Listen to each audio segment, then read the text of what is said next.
신약성경 누가복음 24장 13절부터 48절까지 우리 이 기사를 똑바로 읽도록 하겠습니다. 그날에 그들 중 둘이 예루살렘에서 25里되는 엠마오라 하는 마을로 가면서 이 모든 된 일을 서로 이야기하더라. 그들이 서로 이야기하며 문의할 때에 예수께서 가까이 이르러 그들과 동행하시나 그들의 눈이 가려져서 그인 줄 알아보지 못하거늘 예수께서 이르시되 너희가 길 가면서 서로 주고받고 하는 이야기가 무엇이냐 하시니 두 사람이 슬픈 빛을 띠고 머물러 서더라. 그 한 사람인 글로바라 하는 자가 대답하여 이르되 당신이 예루살렘에 체류하면서도 요즘 거기서 된 이 일을 혼자만 알지 못하느냐? 이르시되 무슨 일이냐? 이르되 나사렛 예수의 일이니 그는 하나님과 모든 백성 앞에서 말과 일에 능하신 선지자이거늘 우리 대제사장들과 관리들이 사형 판결에 넘겨주어 십자가에 못 박았느니라. 우리는 이 사람이 이스라엘을 속량할 자라고 바랐노라. 이뿐 아니라 이 일이 일어난 지가 사흘째요. 또한 우리 중에 어떤 여자들이 우리에게 놀라게 하였으니 이는 그들이 새벽에 무덤에 갔다가 그의 시체는 보지 못하고 와서 그가 살아나셨다 하는 천사들의 나타남을 보았다 함이라. 또 우리와 함께 한 자 중에 두어 사람이 무덤에 가 과연 여자들이 말한 바와 같음을 보았으나 예수는 보지 못하였느니라 하거늘 이르시되 미련하고 선지자들이 말한 모든 것을 마음에 더디 믿는 자들이여 그리스도가 이런 고난을 받고 자기의 영광에 들어가야 할 것이 아니냐 하시고 이에 모세와 모든 선지자의 글로 시작하여 모든 성경에 쓴 바 자기에 관한 것을 자세히 설명하시니라. 그들이 가는 마을에 가까이 가매 예수는 더 가려 하는 것 같이 아시니 그들이 강권하여 이르되 우리와 함께 유하사이다. 때가 저물어 가고 날이 이미 기울었나이다 하니 이에 그들과 함께 유하러 들어가시니라. 그들과 함께 음식 잡수실 때에 떡을 가지사 축사하시고 떼어 그들에게 주시니 그들의 눈이 밝아져 그인 줄 알아보더니 예수는 그들에게 보이지 아니하시는지라. 그들이 서로 말하되 길에서 우리에게 말씀하시고 우리에게 성경을 풀어주실 때에 우리 속에서 마음이 뜨겁지 아니하더냐 하고 곧 그때로 일어나 예루살렘에 돌아가 보니 11 제자 및 그들과 함께한 자들이 모여 있어 말하기를 주께서 과연 살아나시고 시몬에게 보이셨다 하는지라.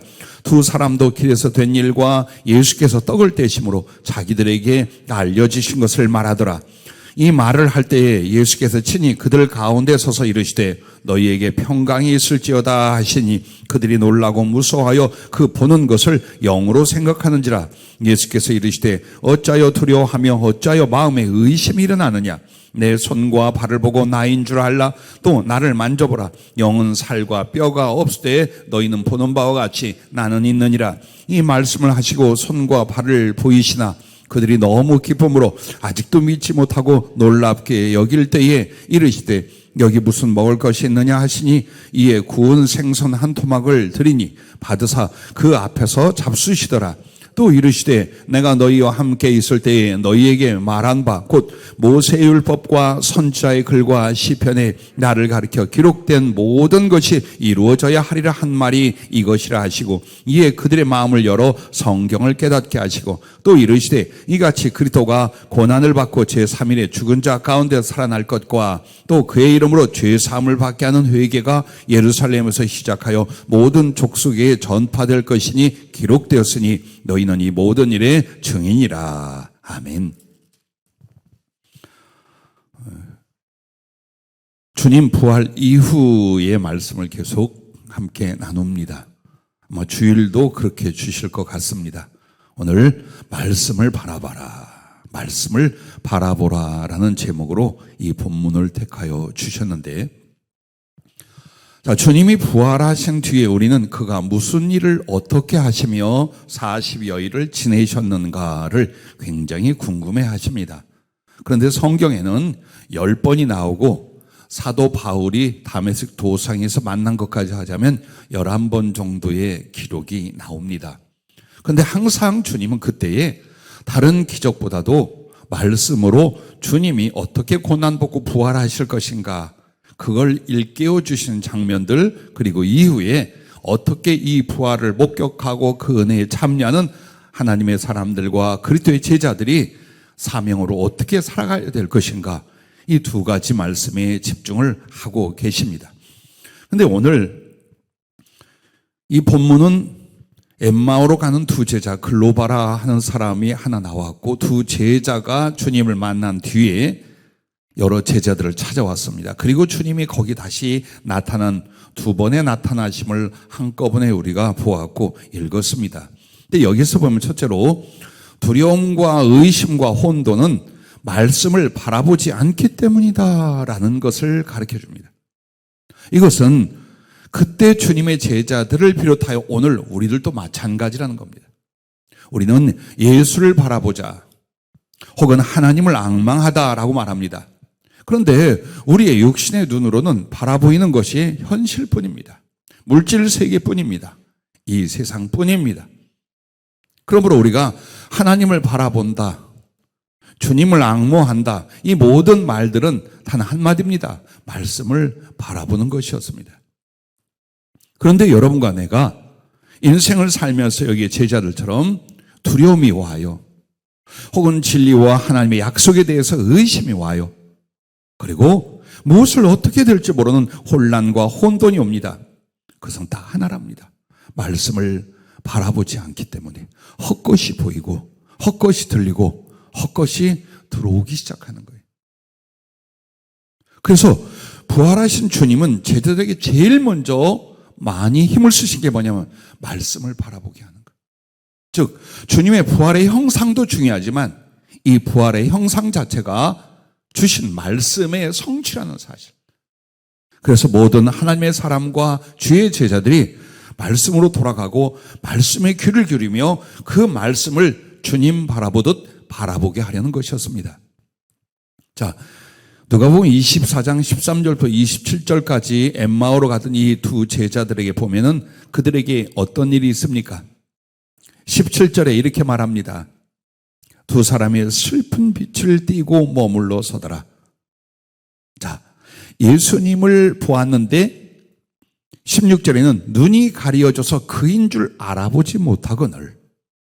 즉 자기들의 그 낙담한 마음에 그 슬픔이 그대로 나타나며 부활의 주님을 직접 보았지만 육의 눈으로는 그리스도인지 어느 귀인인지 구별을 못하는 거예요. 그렇게 하고 24절 말씀에 보면은 이렇게 말합니다.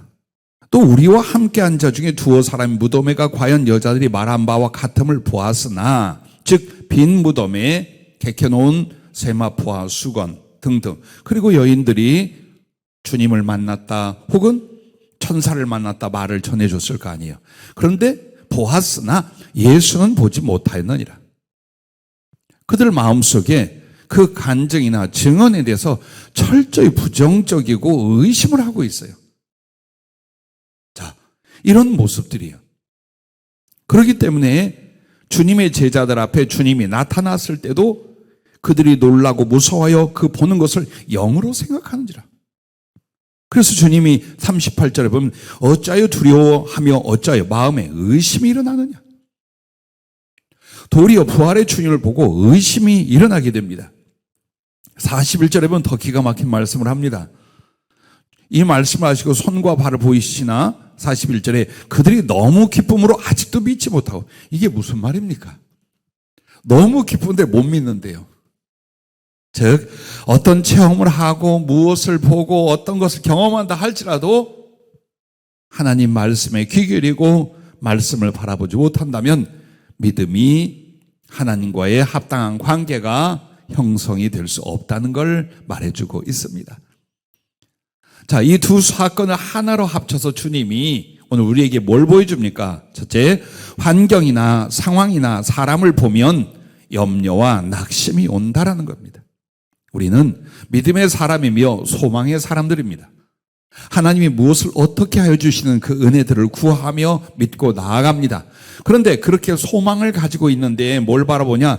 환경이나 나의 상황이나 그리고 사람들을 봅니다. 왜 봅니까? 그걸 의지한다는 뜻이에요. 의지한다.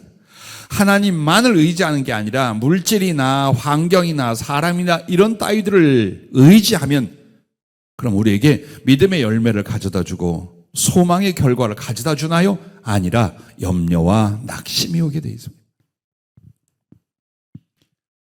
마치 이 엠마오로 가던 두 제자나 그 주님을 직접 만난 제자들의 모습을 보십시오. 그들은 항상 자기들이 확인하고 확증할 수 있는 상황, 여건 이걸 확인하기 전에 안 믿는 거예요. 즉 주님 말씀 하나도 그들에게 기억이 나지 않고 그 말씀으로 말미암은 결과를 보려는 믿음도 없고 이런 상황입니다. 그래서 여러분과 나도 하나님의 말씀을 붙들고 믿음 생활합니다. 그리고 그 안에서 꿈을 꾸고 계획을 세우고 기도도 합니다. 어느 방향으로 나갑니다. 그런데 말씀에 집중을 안 하면 뭐가 옵니까? 자꾸 지금 내 처한 환경이 보여요. 환경이나 물질의 됨됨이나 혹은 누가 나를 도울 수 있는 사람인가 이런 걸 봅니다. 그러면 백발백중 얼마 안 가서 정말 낙심할 상황이 오거나 말할 수 없는 번뇌와 염려가 우리 안에 가득 찹니다. 그리고 그렇게 사람을 보고 물질을 보고 세상을 보았던 것은 우리에게 어떤 믿음의 결과도 소망의 결과도 가져오지 않는 걸 수십 년을 당하고 삽니다. 제일 이 부분이 심각한 게 뭐냐? 기도 좀 한다고 할 때예요. 무언가 하나님 앞에 이루어지기를 또 그렇게 살기 위해서 기도할 때에 꼭 그 기도의 응답과 과정을 어디를 보냐? 물질이나 사람을 보려고 하고 환경이나 상황을 보려고 해요. 그렇게 하면서 혼자 하나님의 입장에 갔다가 자기 위치에 왔다가 왔다 갔다 하면서 항상 그래요. 이게 안 된단 말이에요. 내 마음처럼 내가 원하는 것처럼 나의 머릿속에 많은 방법처럼 그렇게 안 된단 말이에요. 그럼 바로 낙심하되고 또 그 염려가 두려움이 되는 걸 봅니다.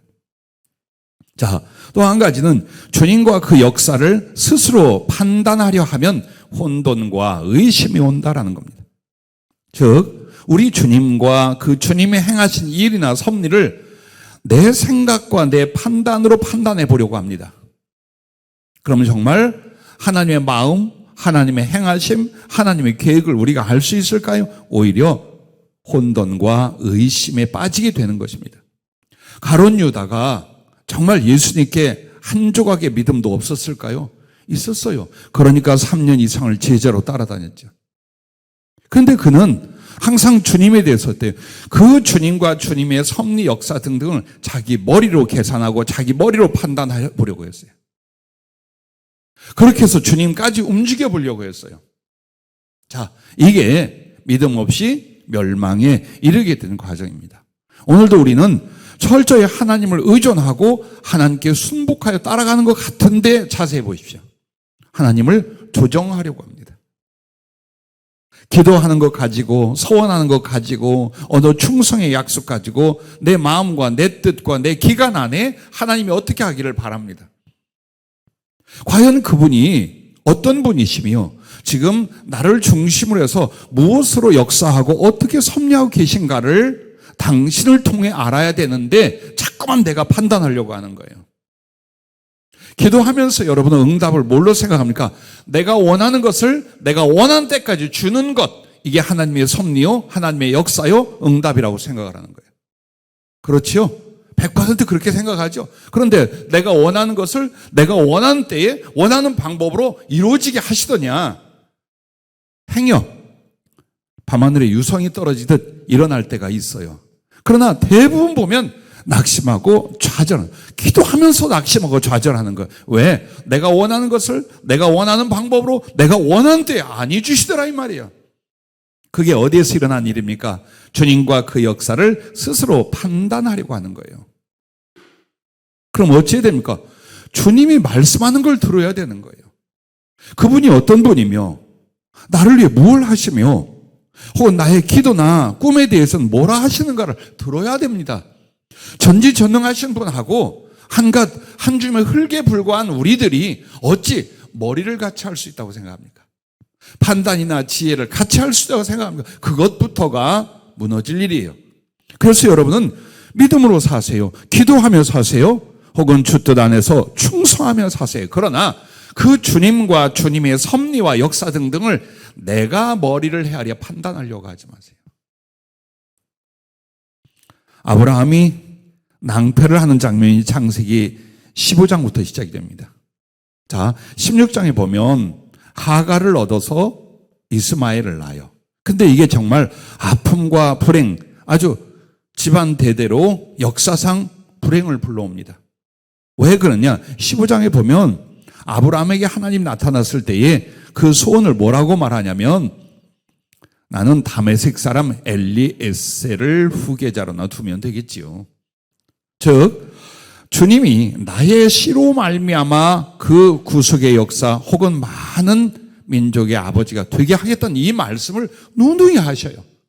근데 그 말씀에 집중 안 하고 내 나이가 지금 90으로 가까이 가고 있으며 아내는 생산할 수 없으며 그러므로 무슨 수로 자식을 얻겠는가? 그러니 하나님이 자식이 준다는 건 아마도 내가 신뢰하거나 내가 아끼고 있는 아무개를 통하여 주시면서 이 양자를 가지고 씨를 잇게 하려나?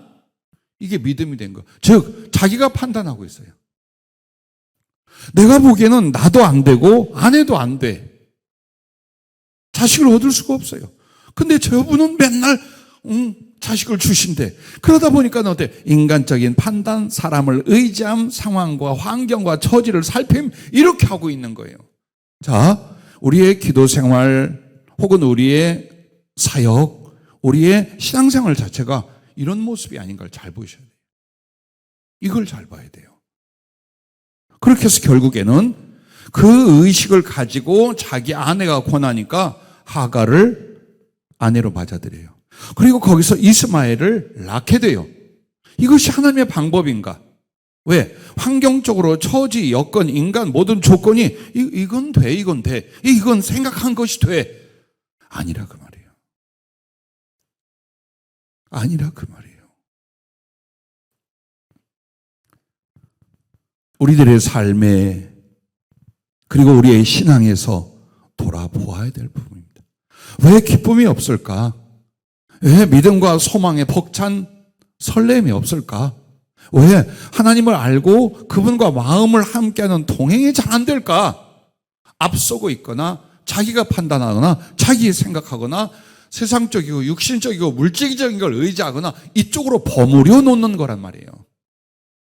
그럴 때마다 우리는 어때요? 마치 처음 우주가 만들어지고 지구가 만들어졌을 때 빛이 없었어요. 거기는 흑암과 그리고 혼돈밖에 없었어요. 꼭 우리 안에 뭐가 빛이 없으면 하나님의 말씀, 진리가 없으면 그와 같은 처지와 상황이 되더라 이 말이에요. 행복이 사람에게 달려있는 것 같고 하나님의 일이 물질의 유무에 달려있다고 생각하는 것, 이거 어디서 온 겁니까? 하나님의 말씀에서 온 것이 아니라 환경을 보려 하고 처지를 보려 하고 사람을 보고 물질을 보고 끊임없이 우리는 주의 말씀을 바라보지 않는 불신앙적 행위 때문에 그렇게 아프고 괴롭고 좌절하고 낭망하고 욕심내고 싸우고 이러고 사는 거예요.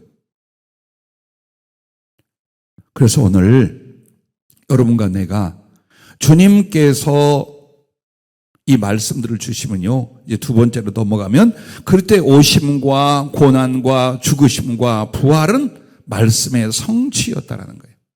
자, 주님이 누누이 부활에 대해서 말씀했어요. 십자가의 고난과 죽으심도 말씀했어요.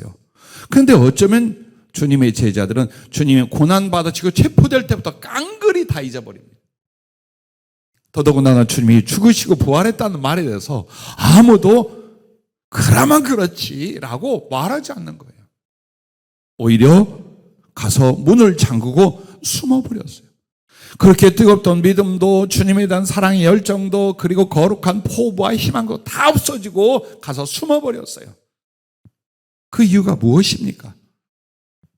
주의 말씀에 집중하지 않기 때문에. 2000년 전 그 일들, 수천 년 전 그 믿음의 사람들의 삶 속에서 아픔은 지금 우리와 똑같은 단 하나의 이유예요. 말씀에 집중하고 그리스도를 바라보고 하나님을 앙망하듯 오직 말씀을 바라보려 하는가, 그렇지 않는가, 여기에 달려있다 그 말입니다.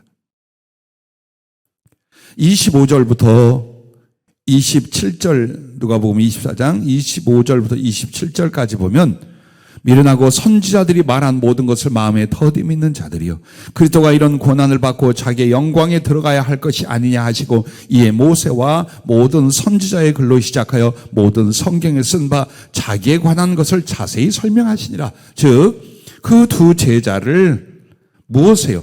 부활의 영광과 멋진 모습에 도취하게 안 했어요. 어디로 가게 합니까? 성경 말씀으로 가게 합니다. 이게 주님의 인도하심과 섭리라 이 말이에요. 그쪽으로 가게 하는. 끊임없이 우리가 번민할 때도, 아니면 기도할 때도, 혹은 무언가 잘 될 때도 주님은 우리를 어디로 이끌려고 그래요? 말씀으로 이끌어 가려고 그래요. 거기에 집중하게 하려고 그래요. 그래서 성경을 다시 풀어주고 일러주십니다. 44절부터 45절에 이제 제자들에게 주님이 가서 나타나셨을 때도 역시 뭐라고 합니까? 또 이르시되 내가 너희와 함께 있을 때에 너희에게 말한 바 곧 모세율법과 선지자의 글과 시편의 나를 가리켜 기록된 모든 것이 이루어져야 하리라 한 말이 이것이라 하시고, 이에 그들의 마음을 열어 성경을 깨닫게 하시고. 할렐루야. 이걸 보십시오. 엄청난 부활의 기적과 함께 부활의 기적적 역사가 동반할 거라고 기대할 수 있어요. 그러나 주님은 그들에게 부활하신 뒤에 뭘 하셨어요? 성경을 깨달아 가르치셨어요. 무엇을 가지고?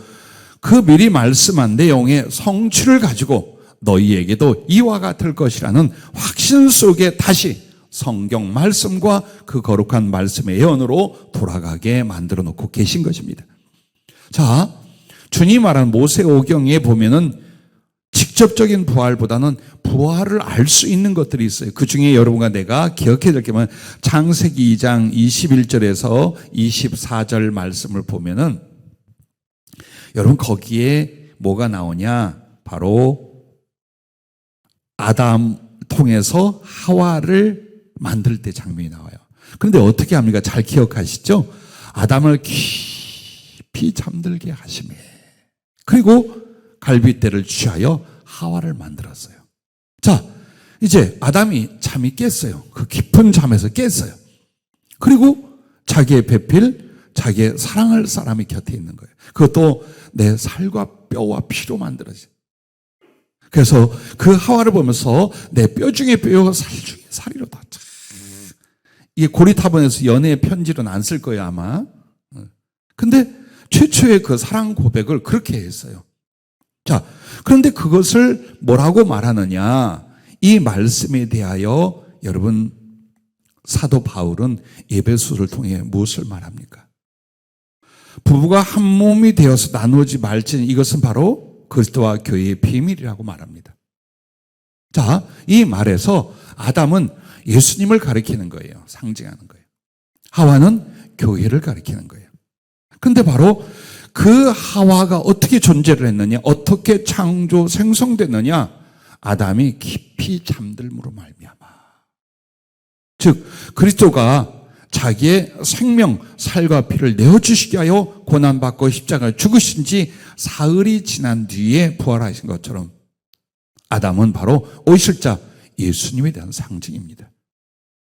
왜 하필이면 하나님이 그를 깊이 잠들었다. 그럼 깊이 잠든 건 뭘까요? 죽었다가라는 성경적 표현과 유사한 거예요. 왜 그런 방법으로 하와를 만들었느냐? 그 하와가 단지 한 인물, 한 여자 하와만을 가리키는 게 아니라 아담이 주님이시라면 오늘 성도들, 교회들을 가리켜 말하는 거예요. 그래서 교회는 언제 만들어지냐? 그때 옆구리를 찢어 그 살을 애우시고 피를 쏟고 물을 쏟음으로 말미암아 그때 사랑 교회가 만들어진 거예요.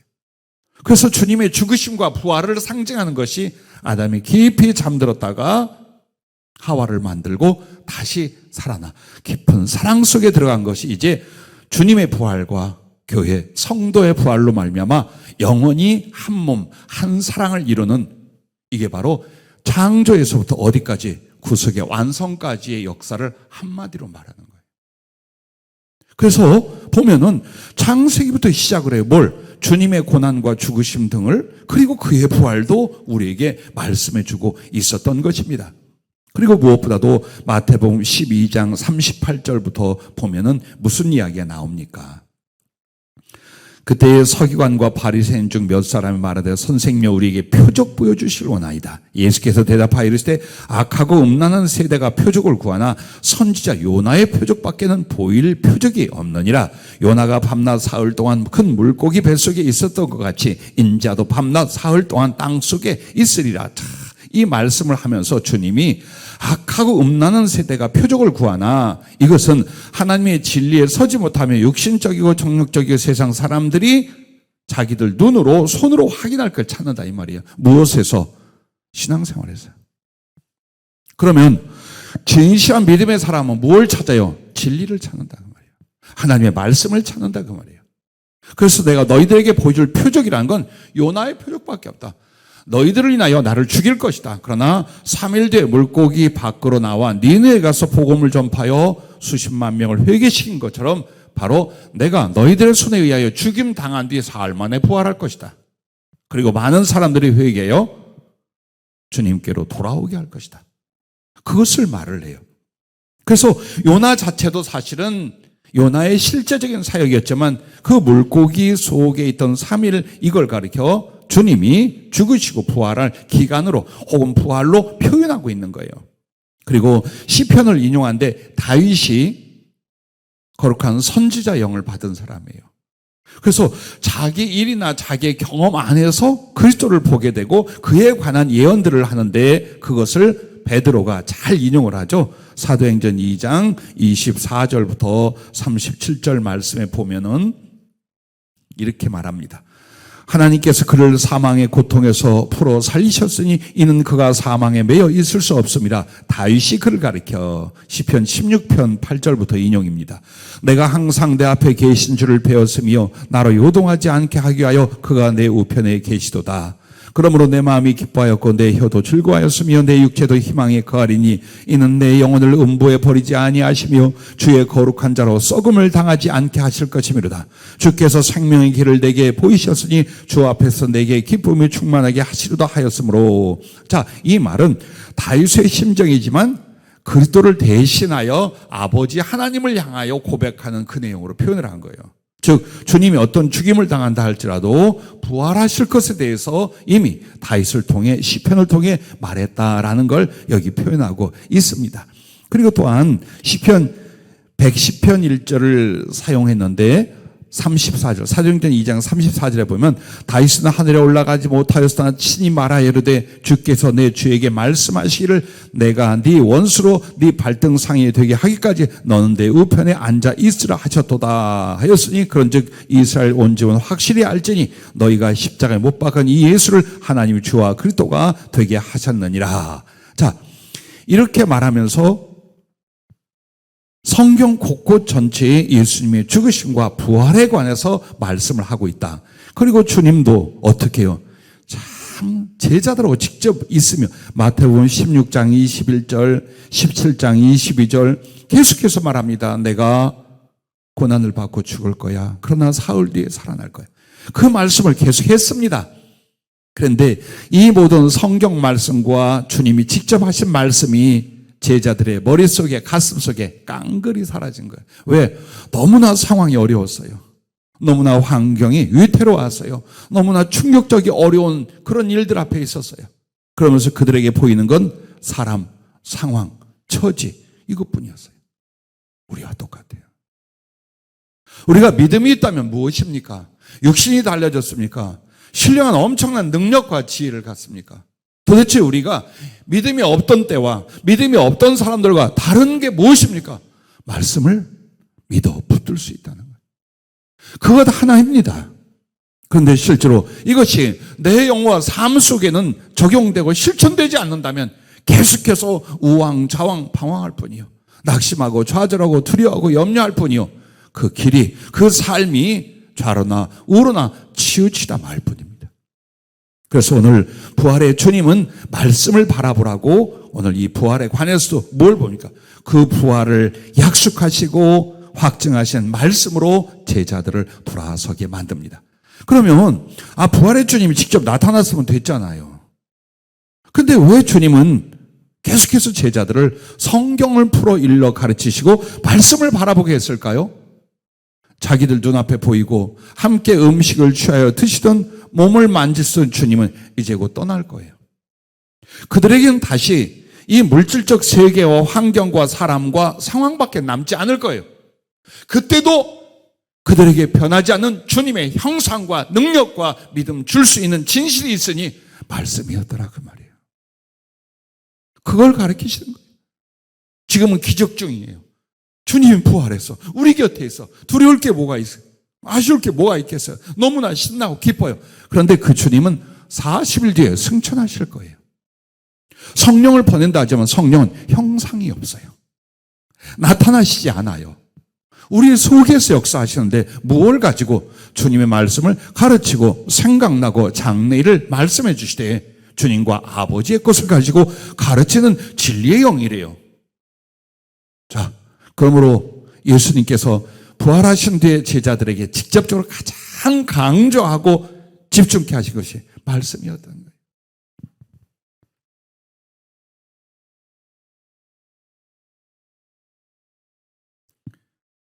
왜냐하면 하나님은 말씀으로 자기 당신을 나타내시고 말씀으로 일을 하시고 말씀으로 우리와 언약하시고 그리고 그 말씀을 성취하시기 때문이에요. 2가지, 3가지, 4가지, 1000가지, 10,000가지의 길과 방법을 인류에게 허락하지 않았어요. 다 말씀이란 한 가지로. 그래서 주님 당신 자신을 요한복음 1장에는 뭐라고 말씀하십니까? 태초에 말씀이 계시니라. 이 말씀이 하나님과 함께 계셨으니 이 말씀은 곧 하나님이시니라. 그가 태초에 하나님과 함께 계셨고 만물이 그로 말미암아 지은 바 되었으니 지은 것이 하나도 그가 없이는 된 것이 없느니라. 그 안에 생명이 있었으니 이 생명은 사람들의 빛이라. 말씀이 육신되어 우리 가운데 거하심에 우리가 그의 영광을 보니 아버지의 독생자의 영광이요 은혜와 진리가 충만하더라. 율법은 모세로 말미암아 주어진 것이요 은혜와 진리는 예수 그리스도로 말미암아 온 것이라. 자, 이 말씀들이 예수님이 바로 하나님의 계시이신 말씀이라는 거예요. 그래서 그 말씀 안에 하나님의 존재와 인격이, 능력과 약속이, 그의 임재가 다 있다라는 거예요. 믿으시기 바랍니다. 믿으시기 바랍니다. 어쩌면 우리가 제일 믿음이 없는 부분이 이 부분일 수 있어요. 그의 그리스도 되심, 그의 구주 되심, 천국, 지옥에 대해서 너무나 잘 믿어. 그런데 가장 희미한 게 뭐냐? 말씀만 믿으면 된다. 말씀만 바라보면 된다. 말씀 하나만 붙들고 말씀만 따라가면 된다. 이 부분에 대해서는요, 무언가 아쉬운 거예요. 휘황찬란한 엄청난 것들이 더 많이 있을 것 같은 거예요. 믿음의 길에는. 아니요. 주님 말씀이면 충분하다. 딱 하나, 당신 자신이 말씀이라 그랬어요. 그래서 여러분과 나에게는 주님이 보이지 않게 하신 이유가 자꾸 형상이나 이미지 혹은 상황이나 환경 혹은 확인할 수 있는 물질 세계를 우리가 자꾸만 생각으로 바라보려고 그래요. 그래서 하나님은 때가 되면 온 영으로 배울 수 있도록 하겠지만 지금은 딱 하나 말씀만을 주신 거예요. 그래서 임재하신 주님도 언제나 그 말씀을 해요. 왜 주님이 성전을 만드는 걸 그렇게 기뻐 안 하셨느냐? 그리고 왜 성막부터 지었느냐? 이 모든 것들이 우상 숭배가 될까 봐요. 사람이라는 건 꼭 하나님을 혹은 섬길 걸 만들어 놓아야 돼요. 눈으로 보아야 돼요. 그렇게 하면서 하나님의 진리를 떠나 인간적인 판단과 이익이나 정욕대로 막 하나님을 마음대로 하고요. 그래서 주님이 보게 안 하시는 거예요. 오직 말씀으로 말미암아 당신의 모든 걸 나타내고 동행하고 역사해 주시는 줄로 믿으시길 바랍니다. 마지막 큰 3번째로는 이 말씀을 나눕니다. 말씀에 집중케 하시는 주님. 자, 우리에게 먼저 우리에게 말씀으로 오신 주님, 즉 말씀하시는 주님이에요. 그분은 우리를 지으실 때부터 옛날 성경에는 뭐라고 나옵니까? 가라사대. 하나님께서 가라사대라고 하셨죠? 말씀하시되. 그러므로 천지가 만들어집니다. 우주 만물서부터 모든 게 만들어져 갑니다. 그리고 그 만들어 놓은 인류에게 예수님이 찾아오신데 당신의 신분을 뭐라고 해요? 하나님이야. 그런데 하나님의 말씀이야. 그래서 말씀으로 오셨어요. 그리고 그 말씀이 육신이 되었어요. 그리고 그 육신이 되신 말씀은 바로 그 말씀을 우리에게 친히 가르치고 그 말씀을 친히 이루셨어요. 그렇게 해놓고는 이제는 그 육신으로 오신 말씀이 이제는 무엇으로 오셨어요? 바로 영으로 오셨어요. 그리고 그 영으로 오신 주님은 또 우리에게 기록된 성경을 주셨어요. 이렇게 해서 하나님은 당신을 나타내거나 전달하거나 함께하거나 이루시는 모든 과정을 말씀으로 주셔서 오늘도 말씀으로 주님이 오셨다는 말은 말씀하시는 주님이라 그 말이에요. 내게 말씀하는 주님이라는 거예요. 들을 수 있어야 돼요. 어떻게? 앞서 말씀드린 것처럼 여러분과 나는 성경 말씀이 있어요. 물론 하나님의 말씀이 이 66권만 있는 건 아니에요. 충분히 세상에 더 기록물이 있을 수도 있고 구전이 있을 수도 있지요. 그러나 이 66권이면 충분히 하나님을 알아 믿어 구원받을 수 있는, 나는 그렇게 믿어요. 최소한의 분량이다. 그럼에도 충분히 이 말씀 속에 은혜와 의미와 역사라는 건 우주 만물을 창조한 만큼 우리의 인생을 충분히 인도하실 만큼 하나님의 나라 구원을 얻을 수 있을 만큼의 말씀이다 이 말이에요.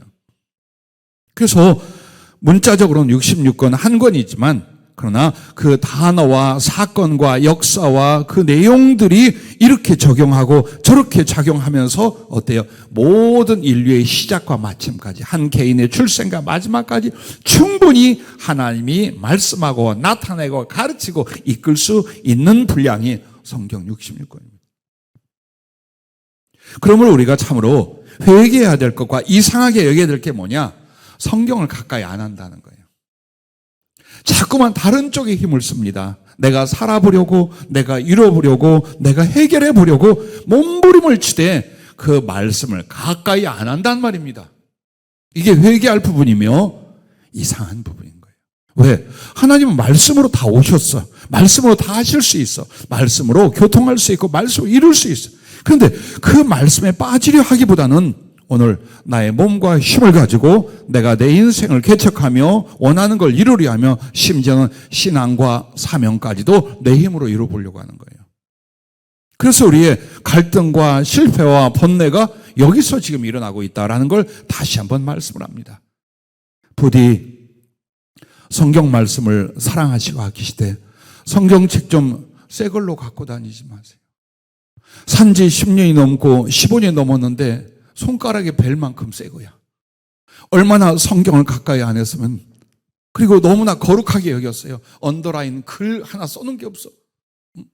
그리고 훅 하고 먼지를 불어서 갖고 오는데 또 요즘은 핸드폰이 있다고 아예 성경을 안 갖고 다녀. 아, 밉상이에요, 여러분. 죄송해요. 해당되는 분들은. 그 진짜 밉상이에요. 성경 한 권을 들고 오는 것이 귀찮아서 핸드폰에 나온다고 와서 그거 찾고 있어? 부디 멍청한 이야기 하나 할게요. 가슴에 안고 자면 가슴으로 들어오고 머리에 비고 자면 머릿속으로 들어가요. 열어서 보면 주님이 걸어서 나와서 여러분에게 들어가요. 그럴 사모함을 가지고 성경을 가까이 하세요. 그래서 내가 성경을 읽고 공부하다가 풀지 못하고 깨닫지 못하고 적용하지 못하는데 주의 종을 통해서나 어디서 신령한 지혜를 통하여 그거 한마디 깨닫는 것, 그 한 말씀의 지혜를 가지고서 정말 목숨을 걸 만한 열정이 여러분에게 있으셔야 돼요. 정말 순진한 어린아이가 엄마 아빠의 모든 걸 기대하듯이 말씀에 대한 그런 사모함과 사랑이 여러분에게 일어나셔야 돼요. 그러면 한 권의 성경책 같지만 하나님의 모든 마음과 모든 말씀과 모든 표현과 역사를 충분히 성경 한 권을 가지고도 하실 수 있어요. 그리고 두 번째는 성령으로예요. 물론 이 성령님은 어떤 분이라 하셨습니까? 성령님은 여러분에게 보혜사로 오셔서 제일 중요한 게 뭐냐? 진리의 영으로 오셔요. 그는 진리의 영이라 요한복음 14장 17절부터 보면 그는 진리의 영이라 세상은 능히 그를 받지 못하나니 이는 그를 보지도 못하고 알지도 못함이라. 그러나 너희는 그를 아나니 그는 너희와 함께 거하심이요 또 너희 속에 계시겠습니다. 보혜사 곧 아버지께서 내 이름으로 보내신 성령 그가 너희에게 모든 것을 가르치고 내가 너희에게 말한 모든 것을 생각나게 하시리라. 16장 13절에도 보면 그러나 진리의 성령 오시면 그가 너희를 모든 진리 가운데로 인도하시니 그가 스스로 말하지 않고 오직 들은 것을 말하며 장래일을 너희에게 알리시리라. 그가 내 영광을 나타내리니 내 것을 가지고 너희에게 알리시겠음이라. 자, 이 말씀들이 다 뭘 말합니까?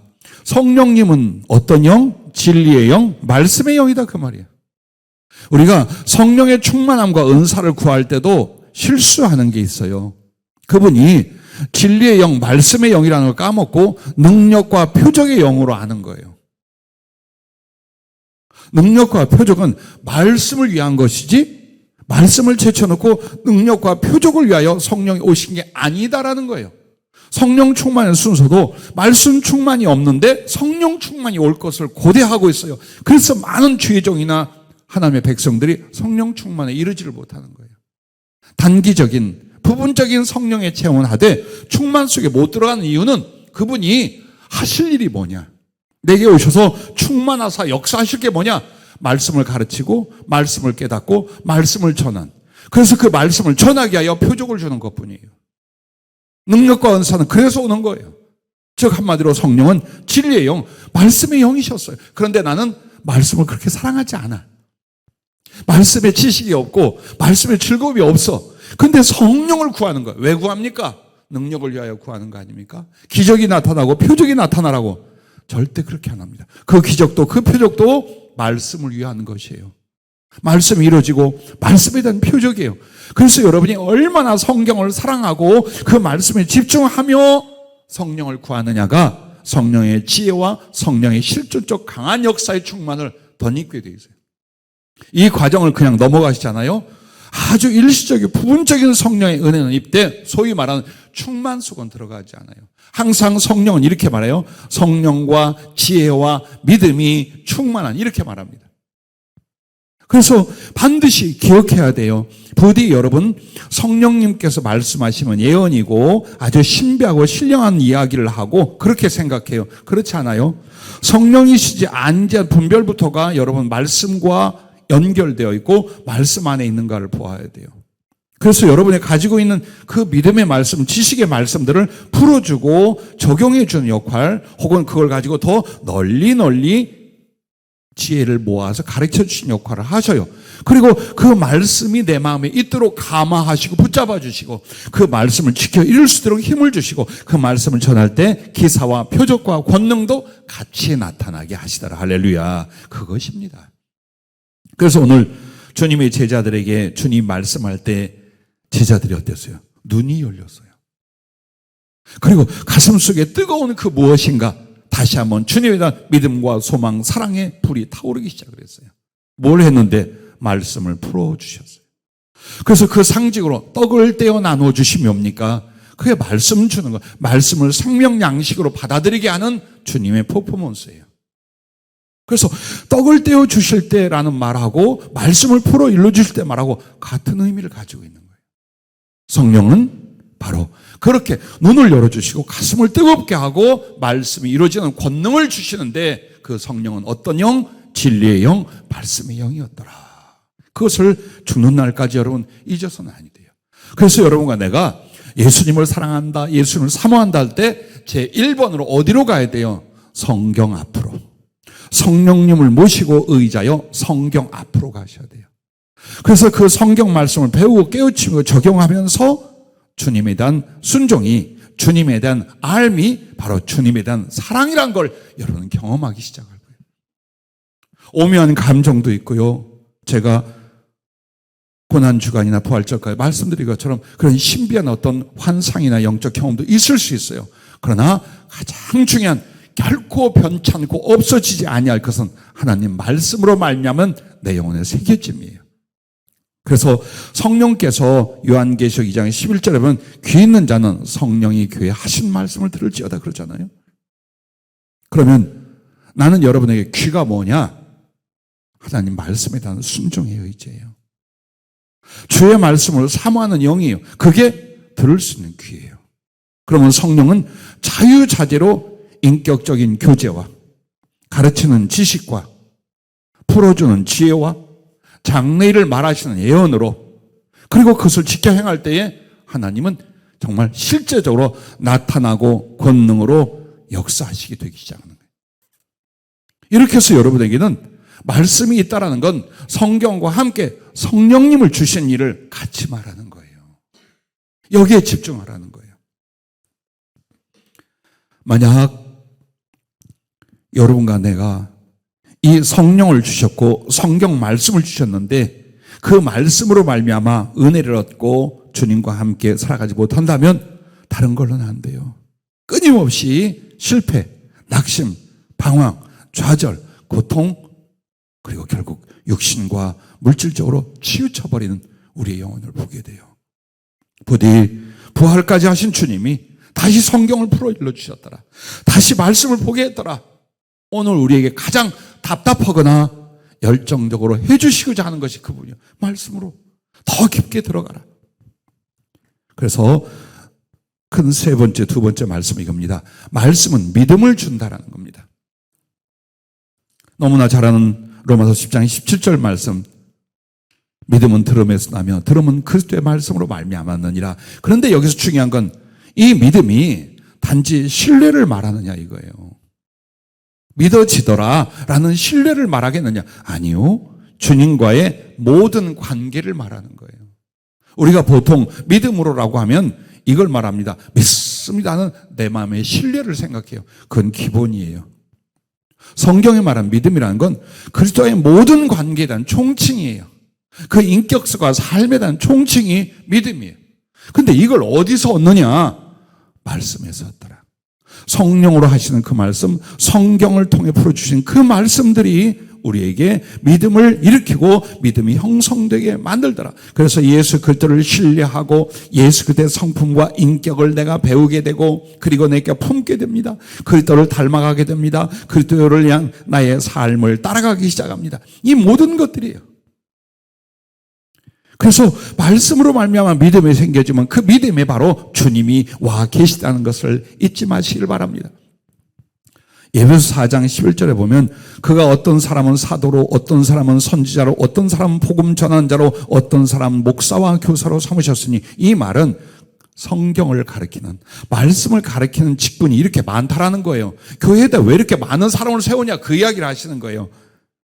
이는 성도를 온전하게 하여 봉사 일을 하게 하며 그리스도의 몸을 세우게 하시며 즉 하나님의 말씀을 바르게 풀고 가르쳐 줘야 그것을 받아들이고 배운 사람들이 온전하게 되는 거예요. 신앙과 인격의 성숙을 말해요. 그 다음에 주님과 복음을 위하여 봉사 일을 하게 하는 거예요.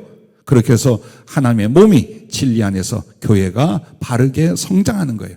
이걸 위해서 그렇게도 많이 가르치는 은사, 가르치는 사역을 주신 이유다. 그걸 말하고 있어요. 그러면서 만약 여러분과 나에게 이게 부족하다면 즉 우리가 다 하나님의 아들을 믿는 것과 아는 일에 하나가 되어 온전한 사람을 이루어 그리스도의 장성한 분량이 충만한 데까지 이르니 아는 것과 믿는 일이라고 말합니다.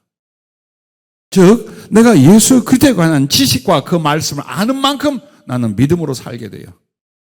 그렇게 된다면 내가 어떻게 될까요? 주님 앞에 온전한 사람, 인격도 신앙도 삶도 하나님께 쓰임받게도 온전한 사람의 주님 닮은 장성한 사람으로 성장한다는 거예요. 그런데 만약 그리스도를 알지 못한다, 말씀이 없다 그러면 14절에 이렇게 말합니다. 이는 우리가 이제부터 어린아이가 되지 아니하여 사람의 속임수와 간사한 유혹에 빠져 온갖 교훈의 풍조에 밀려 요동하지 않게 하랍니다. 왜? 하나님을 알아야 돼. 그래서 믿음이 생겨야 돼. 그래야만 어린아이 가치가 되지 않는다는 거예요. 사람의 속임수, 간사한 유혹, 또 온갖 교훈의 풍조. 왜 우리가 사람의 말이나 세상 돌아가는 것들이나 혹은 그런 사상이나 유행에 대하여 자꾸만 요동하고 가치를 잃어버리고 신앙을 잃어버립니까? 말씀이 바로 서지 않았기에. 그리스도와 그분이 인도하시는 삶이 무엇인가를 말씀으로 정립되지 않기 때문에 계속해서 육신으로 세상으로 물질로 사람으로 정욕 이 치우친 이유가 거기에 있다. 그게 바로 영적 어린아이다. 그걸 우리한테 말씀합니다.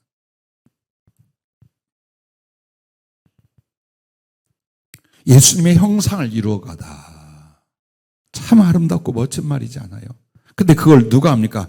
하나님을 아는 것과 믿는 일로 말미암아. 그래서 그것을 진리 안에서 참된 것 안에서 사랑 안에서 행하는 거예요. 그러므로 하면 우리가 그리스도를 닮아간다는 거예요. 자, 부디 나의 마음속에 믿음이란 믿습니다는 신뢰 부분만이 아니더라. 주님과 나의 관계, 만남, 동행, 당신을 닮음, 당신을 사랑함. 결국 그리스도를 사랑하는 이 모든 것들은 어디에서? 하나님 말씀으로 말미암아 우리에게 주어진다는 거예요. 말씀을 가볍게 여겨서는 안 돼요. 정말 신앙생활하고 주의를 하면서 말씀이 없어. 말씀으로 말미암는 나의 생각과 삶이나 판단과 행함의 그 비중이 너무 약해. 반드시 흔들리게 돼 있어요. 반드시 사단의 공격이 오잖아요. 붕 떠버리게 돼요. 내가 어디서 지금 뭘 하고 사나? 내가 이러다 나중에는 어떻게 되지? 까지 갑니다. 더 심하면 이래요. 정말 하나님이 살아계실까? 거기까지 갑니다. 그래서 주님은 당신이 승천하시기 전에 제자들에게 끊임없이 두 가지를 가르쳐요. 말씀에 관한 것과 사명에 관한 것. 그걸 가르치셔요. 그런데 먼저는 하나님 말씀 없이는 복음의 사명자, 부활의 사명자로 증인으로는 절대 갈 수가 없어요. 내 믿음 하나, 내 영혼 하나 하나님 앞에 세울 수 없는데 내가 누구에게 십자가를 전하며 그때 부활을 전할 수 있겠습니까? 그래서 주님은 다시 성령으로도 말씀을 이미 주신 성경으로도 말씀을 우리에게 바라보게 하시는 것입니다. 끝으로 세 번째는 말씀은 언약과 성취라는 겁니다. 그래서 주님이 우리를 말씀에 집중하게 하는 거예요. 자, 항상 하나님은 우리에게 미래지향적으로 말씀을 하셔요. 장래 일어날 일들을 얘기하셔요. 어쩌면 내 인생에도 그리고 인류의 마지막에도 영원한 내세에도 그렇게 미리 말씀을 하셔요. 그런데 이 언약이라고 하는 건 하나님의 일방적인 게 아니에요. 언약이란 쌍방이 하는 거예요. 그 말은 우리에게 말씀 주심이 하나님이 우리와의 약조 언약을 맺는 거예요. 그럼 우리가 그 언약에 동참하는 건 그 말씀을 받아들이고 순종하는 거예요. 이게 언약이에요. 그래서 주님은 다른 걸로 언약 안 맺어요. 내가 어떤 봉사를 하겠습니다. 어떤 것으로 주의 일을 하겠습니다. 이게 주님하고의 영원한 언약이냐? 그렇지 않아요. 그건 우리의 소원일 뿐이에요. 그러면 서로 주고받는 언약은 단 하나, 말씀에 달려 있단 말이에요. 그런데 그 언약의 내용도 몰라. 그러니 내가 하나님과 언약을 했느냐 이 말이에요. 언약한 게 없으니까 지 맘대로 사는 거예요. 하나님 앞에 하나님은 나에게 이렇게 약속하셨고 나는 이 약속에 이렇게 내 영혼과 목숨으로 도장을 찍었어. 그럼 여러분과 내가 새빵만 살아도 계약서를 쓰는데 그 계약서 내용 잊어버리면 안 돼. 나중에 곤란해요. 전세는 더 심해. 그런데 하물며 영혼과 영생을 위하여 하나님과 나와의 계약, 거룩한 언약을 말씀으로 맺었단 말이에요. 말씀으로. 하나님은 이런 하나님으로 나에게 이렇게 하실 하나님으로 나는 하나님께 이러이러하게 하는 믿음과 삶으로 하나님과 언약을 맺는 거예요. 그래서 여러분이 말씀을 계속 받고 배우고 묵상하고 적용하고 따라가고 안 하잖아요. 언약으로부터 빠져나가는 거예요. 구원의 언약으로부터 그가 나의 하나님 되심으로부터 내가 점점점 다른 길로 가는 것이 말씀을 소멸하거나 외면하는 생활이에요. 성경적으로 사냐 안 사냐 이 정도가 아니라 그렇게 되는 거예요. 그래서 주님 반드시 언약이라는 건 뭐냐? 성취할 거라는 거예요. 지구가 다 멸망해도 하나님은 그 말씀을 성취한다는 거예요. 내 인생에, 내 영혼에, 그리고 인류의 미래까지 하나님은 이 말씀을 언약을 삼았으므로 그 언약을 성취함으로 하나님이 진시하신 것과 의로운 것을 나타내시는데 무엇으로? 성취로. 말씀 성취로. 그게 내 인생에도 그렇단 말이에요. 그러므로 여러분은 성경 말씀을 믿음으로 붙잡았습니까? 하나님이 약속이에요. 그 내가 한 거 아니요. 성경 66권을 주고 선택하게 한 거예요. 그래서 그 말씀 전체 중에도 이렇게 살겠습니다. 이렇게 해주세요. 하나님 앞에 이렇게 영광. 여러분이 어느 말씀에 거룩한 은혜를 입었잖아요. 그 말씀을 그래서 내 마음에 뒀잖아요. 그게 하나님과 약속이에요. 그걸 이루신다 그 말이에요. 근데 이게 없어. 그러면 하나님이 이루실 게 없어. 내가 바랄 것도 없고. 이래서 허망한 신앙생활을 하는 거예요. 참 왜 저래 할 정도로 사는 이유가 뭐냐? 가슴에는 세상과 사람의 말밖에 없어. 그래서 인간적인 사상과 풍조와 판단밖에 없어. 이게 얼마나 비참하냐고. 그래서 주님은 계속해서 내 안에 성령을 두시고 말씀을 풀어일러 가르치시고 적용하시고 약속하시고 그걸 이루어가게 하시고, 언제나 육신적인 내 눈앞에 이렇게 성경책을 구하고자만 하면 하다못해 주석이며 모든 참고서적이며 간증이며 너무나 많은 분량으로 하나님 말씀을 적용하게 수도 없이 만들어 놓은 거예요. 왜 하나님이 그랬을까요? 인간의 장사술이었을까요? 말씀이 지천에 깔려 있다는 걸 말해주는 거예요. 말씀이 없어서, 말씀을 몰라서 내가 하나님을 몰랐다, 믿음으로 못 살았다 라고 하지 못하게 하고 계신 거예요. 그렇게 해서 여러분이 주님 앞에 좁혀서 말하면 기도와 비전이 있지요. 그래서 자기가 만들면 안 돼. 말씀을 붙들고 만드는 거예요.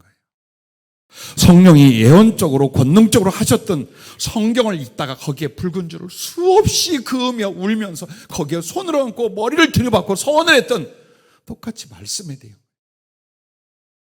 그리고 주님은 내가 그 말씀을 붙들고 믿음으로 사는 한 나에게 그 말씀을 이루어 주시는 거예요. 그러므로 그가 참된 하나님이란 걸 우리들에게 알게 하시는 거예요. 기도할 때도 마찬가지예요. 뭐뭐가 필요하고 뭐뭐가 때가 되었으니 이렇게 하는 게 아니에요. 주님이 뭘 원하신가를 성령의 말씀으로, 성경의 말씀으로 들으려고 해요. 그러면서 그 말씀 중에 그렇다면 주님, 나는 이런 일들을 위하여 이것이 필요하고 이러이러한 주님의 뜻을 위하여 이렇게 살고자 하니 이루어 주시옵소서. 그렇게 하며 그것을 이루어가는 과정이 역시 말씀을 보면서 주님의 마음이 뭐고 섭리가 뭐고 지금 이 나의 기도나 소망을 이루어가시는 하나님의 섭리를 어디에서 찾아? 현상에서 찾지 말고 말씀에서 찾으라 그 말이에요. 그러지 않으니까 자꾸만 고민하고 고통하는 거예요. 하나님이 기도 응답해 주신다는데 안 해주시네. 성령으로 예언하셨다는데 안 이루어지네. 이것만 생각하는 거예요. 나를 위한 약속 같은 말씀도 들어야 되겠지만 그 말씀을 성취하고 이루어져 가시면서 주님이 뭘 하고 계신지, 어떤 섭리인지, 혹은 그 말씀 앞에 나는 어떤 모습으로 성장하거나 주님의 기대치로 자라나고 있는지를 말씀을 통해 자꾸 봐야 돼요. 그렇게 해야 돼요. 자, 쉬운 예로다가 여러분과 나에게 주님, 무엇을 내가 주님 뜻대로 살아 하나님의 영광을 위하여 수고하게 싸우니 무엇을 언제까지 주시옵소서 기도할 수 있어요. 그러나 그것을 이루어 가시는 하나님의 섭리와 마음은 우리가 어때요? 터치하려고 하는 게 아니에요. 여러분이 할 수 있는 건 믿음과 주님에게 눈물을 흘려서 긍휼을 얻는 것밖에 없어요. 단 내가 기도하고 꿈을 꾸는 일들에 대하여 주님은 어떻게 이루어 가시냐를 내가 보고 내가 판단하려고 하는 게 아니에요. 그것이 아무것도 안 되네. 아무것도 없네. 죽으라고 고생만 하네. 아이고 인생 다 지났네. 이렇게 하는 게 아니에요. 그분이 주신 말씀을, 그분이 또 그 말씀을 가지고 나는 너의 기도에 대하여, 너와 나와의 약속에 대하여, 혹은 너의 충성을 위한 어떤 계획에 대하여 어떻게 하고 계신가, 뭘 만들고 계신가. 그리고 또 이렇게 기도하거나 꿈을 꾸는 나에게 그러게 하여 너는 이렇게 되라 저렇게 하라 하는 말씀들을 계속 들을 수 있어야 되는 거예요. 그걸 그렇게 해서 하나님의 섭리와 뜻을, 그리고 나를 만들어 가시는 그분의 섭리에 내가 동행할 수 있게 돼야 되는 거예요. 근데 말씀이 없으면 어때요? 계속 성질내고 삐지고 고민하고 낙심하고 요즘만 하는 거야 맨날. 구원의 나도 이래요. 십자가에 대신 죽고 부활 갔다 아나 네 거다고 줘도 계속해서 그러는 거예요. 왜? 말씀에 집중 안 하면. 그리스도를 바라보고 하나님을 바라보는 건 딱 하나다. 그 말씀에 집중하는 것이다. 그걸 오늘 우리에게 다시 한번 약속으로 주셨습니다. 부디 주님이 그러면 왜 모든 것을 말씀으로 하시느냐? 세상에 있는 모든 건 다 헛되고 헛되니 헛되고 헛돼요. 그리고 지나가고 소멸되고 사라지게 되어 있어요. 정치도, 법률도, 사상도, 유행도, 문화도, 사람의 사랑의 약속도 다 변질이 되거나 지나가게 되어 있어요. 어느 하나 이게 영원한 진리, 진실이라고 할 것이 아무것도 없어요. 그래서 하나님이 그 수천만 가지 헛되고 헛된 것들 중에 딱 하나를 다리와 같이 길과 같이 주신 것, 그게 바로 그리스도 예수 주님의 말씀이라는 거예요.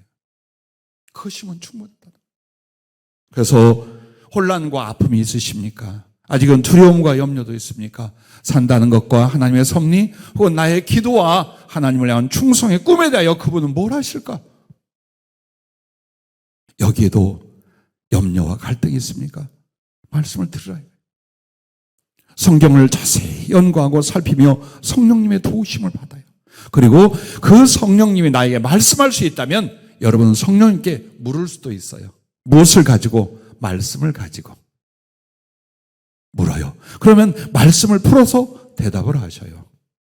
그냥 몇 년도 언제쯤에 돈 얼마가 생기다 이런 거 말고, 그건 종태로 주님이 안 해. 그거 응답받았다고 했다가 낭패한 사람이 한둘이 아니에요. 사역 중에 상담하는 사람 중에요. 어디 은행 기계 앞에 가 기다려 그러면 언제까지 아무개 돈 보내준다 이러고 한 사람도 있고요. 절대 주님 그렇게 안 해요. 그게 아니라 성경에 있는 말씀과 나를 향하여 성령이 감화 깨우쳐 가르치신 말씀 안에서 하십니다. 그러면 우리의 기도는 쓸데없는 거고 우리 현실적인 바람은 아무 의미가 없나요? 아니요. 그 말씀을 통해서 더욱 필요한 것과 중요한 것과 먼저 있어야 할 것을 이루시면서 결국 여러분의 꿈이나 그 기도가 현실 속에서 이루어지게 하시는 거예요. 아브라함이 하늘에 가서 이삭을 만났습니까? 아니잖아요. 자기의 생애, 자기의 현실 속에서 영적이고 물질로 만들어진 사람의 아들 이삭을 만났어요. 그처럼 여러분과 나의 인생에도 분명히 기도를 응답하시며 당신의 계획과 약속을 성취해 주실 거예요. 그러나 그 기도 응답과 약속의 성취까지는 하나님의 말씀에 그 오묘하고 지혜롭고 그다음에 변치 않은 말씀들이 무궁무진하게 있더라. 그래서 그 말씀을 알려 하고 받으려 하고 들으려 하고만 있다면 우리는 이 거친 세상의 파도에서도 어떻게 순순하게 나아가는 선척이 되어서 여러분과 나의 목적과 바람의 소원의 항구에 이르게 될 것입니다. 부디 설교로 전해지는 말씀이나 성경을 보시거나 혹은 성령으로 기도할 때 듣는 말씀이나 혹은 여러분이 언제나 하나님 말씀을 자기의 어떤 믿음과 소망 삼은 그것들을 굳게 붙잡고 살피십시오. 그리고 제일 중요한 건 응답도 은혜도 이것이어야 합니다. 하나님이 내게 주신 말씀이 내 안에 이루어져가는 형상, 이것이어야 합니다. 외부에 나타난 것보다 그 말씀이 내 심령과 영혼과 삶에 어떻게 이루어져 가고 있는가를 여러분은 가장 큰 은혜로, 가장 큰 소망으로 삼으십시오. 그러면 물질도 육체도 세상도 주님이 하나님의 영광을 위하여 우리의 선한 유익을 위하여 필요하면 주실 것입니다. 필요하면 이루실 줄로 믿습니다. 기도하겠습니다.